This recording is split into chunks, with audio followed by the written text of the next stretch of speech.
My timetable. Organize what you do. Organizing is what you do before you do something, so that when you do it, it is not all mixed up. It is necessary to organize what you do to get the maximum benefit out of your day. But beware, don't mimic my timetable. It is tailor made for Nishant Jindal, not for you. For you, it is rather to take increased inspiration and accurate direction from it and make your own thereafter. It is a common misconception that once your timetable is created, you certainly start working according to that. The superficial motivation does not last long. Timetable won't make you study, it will just organize things for you. Inspiration comes for reasons more profound. Furthermore, it is not only impossible but also inefficient to, to stringently follow a timetable. I believe in flexibility. Let us say that you are enjoying doing maths at the moment. When you are enjoying the subject, you have invincible productivity. But if at that moment your timetable tells you to switch to another topic, you might think about letting go of the productivity to continue being a slave of the timetable. I would most of the times choose productivity over organization. However, it can result in us doing only those subjects which we like and neglect other subjects. It is therefore an excellent idea to maintain an optimum balance between productivity and timetable. Thus, we must have flexibility. First, divide your time, not necessarily equally, between physics, chemistry, and math so that you can study each of them daily. Wake up daily at 7 am, just brush your teeth and wash your face and have breakfast. Don't take a bath in the morning. Third, always start your day with maths. At the beginning of the day, you are very efficient, and mathematics is one subject which needs the whole of your brain. I used to start with 5 to 6 hours maths daily. Fourth, after doing maths, the clock strikes around 2. Now you will feel exhausted. At this time, you may take your bath and have your food. Due to the bath, you will regain the freshness of the morning, and now you may start with physics or physical chemistry topics. These topics require relatively lesser cognitive abilities. Study them for as long as you can and then switch to inorganic and organic. Fifth, when it is around 7 in the evening, you can switch to the organic and inorganic chemistry because these subjects majorly involve theory. Sixth, when you are near the end of your day, I ended at around 1 or 2. Just just plan what and how will you do the next day. 7. Solve questions in the morning and theory in the evening. 8. Solve problems on whatever theory was studied by you overnight. Note: these are more like rules and not a timetable. These acted as directive principles of organizing a day for me. The precise timetable needs to be created daily for the requirement of that time. For that, I kept a diary. The diary also helps in keeping a record of how much of our goal we are reaching. At the end of the day, we can also find out where we are losing our time.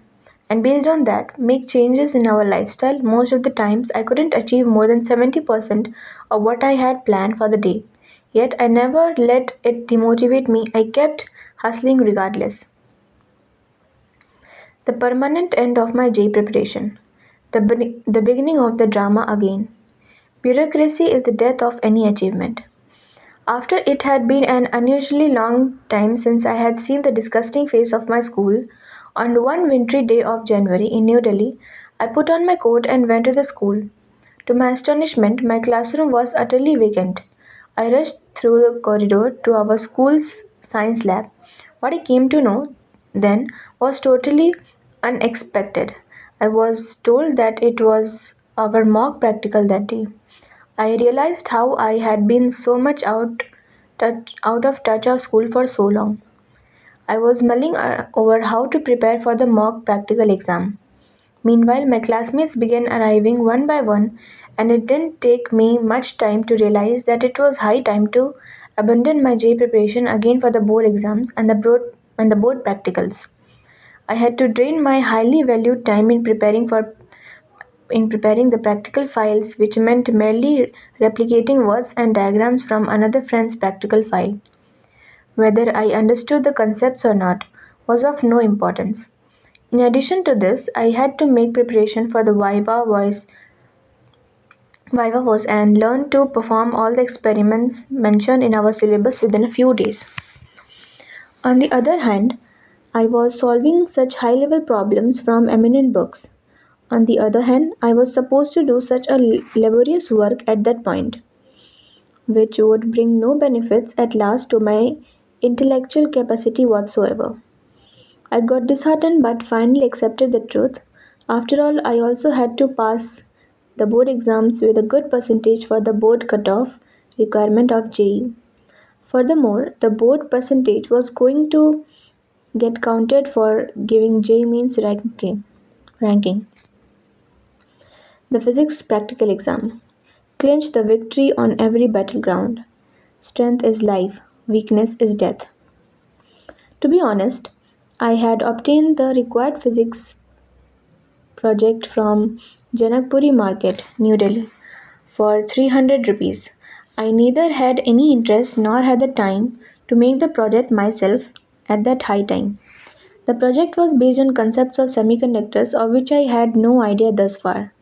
In the Vivavos, the external examiner, upon seeing my project based on diodes, asked me questions regarding that. I honestly confessed to her that I had no idea about semiconductors at all. When she inquired of the reason, I responded in all honesty and humility, Madam, this chapter is not in JEE Advanced syllabus. She asked further about my preparation. I answered with the truth every time. Upon that, she asked me a few difficult questions from current electricity chapter. From the depth of her questions, she seemed very knowledgeable. I too was not an average student anymore. Keep in mind that my preparation had been over. I was overflowing with knowledge which I had obtained with relentless hard work in the last 4 months. To each of her questions, I gave to the point answers like a genuine scholar of science. Whenever the cross questions or asked for elaborations, I just gave her what she was looking for. She awarded me with full 30 marks in physics practical. Perhaps she was impressed by my honest display of my flaws as well as strengths. The farewell controversy. Envy versus courage. Have you ever met a hater doing better than you? I was vacillating about whether I should go to the farewell or not. It was held towards the end of February when the boards were approaching. The board preparation was effortless. It had become extremely easy for me after doing through that 4 months. JEE advanced preparation. I finally decided to go to the farewell. It was indeed a rejoiceful party happened, and our juniors also displayed a few delightful performances. In the end, we were handed out our framed photographs with a paragraph written about us on them. When my turn came, I was named as the Einstein of the school. The principal was reading out the written message on the photograph. She read about me that I aimed to go to the Delhi Engineering College. All of a sudden, I remember that our class teacher had previously asked us individually about our goals, where I had explicitly specified that I only aimed IIT Delhi, nothing else. I surmised that a few envious classmates might have mischievously altered that message. I went to the stage, took the mic from the principal, and declared loud and clear, if there is any institute I want to go, it would be IIT Delhi. Besides, no such college as Delhi Engineering College exists on earth. The principal lauded me for my courage and said, That's what I was surprised about. How can Nishan Jindal have such a small goal? CBSE board exams. CBSE boards from the standpoint of a JEE aspirant. Happiness is the end of exams.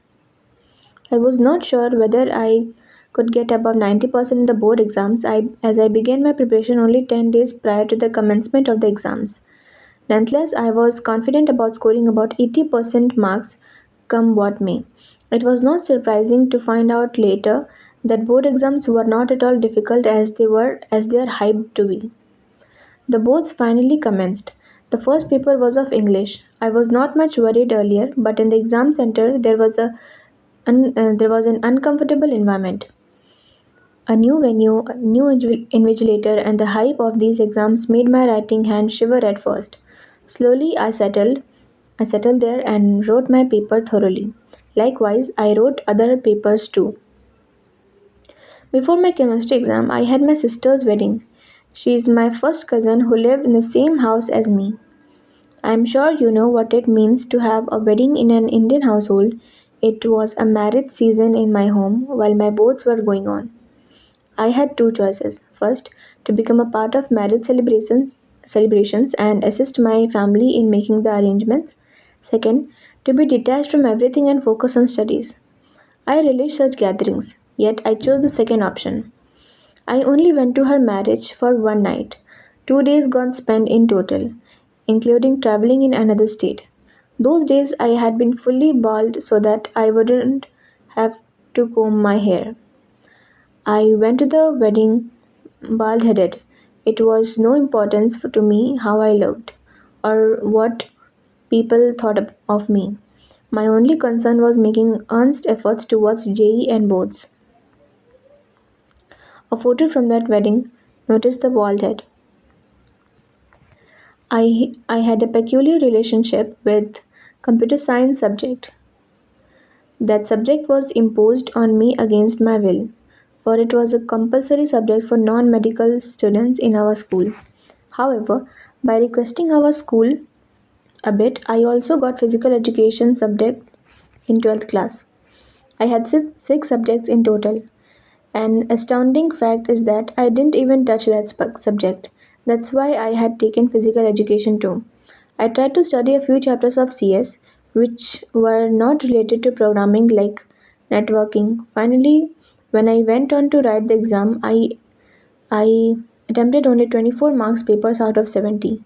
I was sure that it could fetch not more than 16 marks for me, which was insufficient to pass the exam. To my surprise, later I got 23 marks, exactly what was needed for passing the exam. In total, I got 51 marks out of 100 in computer science, although I compensated for those low marks by getting 95 in physical education. So ultimately, my percentage was 94.8. My date sheet was as under: March 1, 2016 English, March 5 Physics, March 9 Chemistry, March 14 Mathematics, March 26 Computer Science, March 28 Physical Education. April 3 JEE Mains, May 19 BitSat, May 22 JEE Advance. In the time between maths paper and CS paper, I had almost 10 days. I struggled to concentrate back on JEE for a couple of days. I took my mock test rigorously, sometimes even twice a day. That made me feel I am back to the game after passing through such a some phase of learning shallow concepts and doing rote learnings for boards.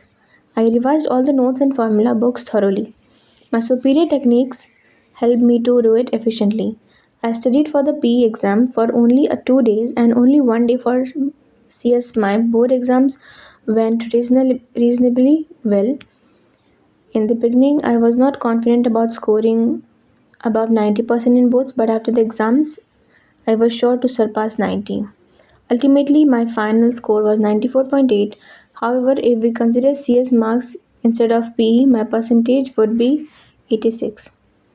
Remarks: what I got to know from seeing such an easy level of so hyped board exams is that these hypes are created by average performers. The average performers are in large numbers, so they talk as if board exams or any exams of such high paramountcy in a student's life is difficult. It is indeed difficult for them, but not for those who work hard. As children who take these exams for the first time, we tend to get anxious due to these people's opinions. In similar fashion, IIT also is not difficult for those who pass through the voice devoting their heart and soul to it. Which power is bigger than faith and devotion? Which souls are higher than the devoted souls? When you demonstrate your devotion well, even IITs would love to honor their campus by having many devoted students therein. The question shouldn't be how should I crack IIT, but should be how should I become a person eligible to be in IIT.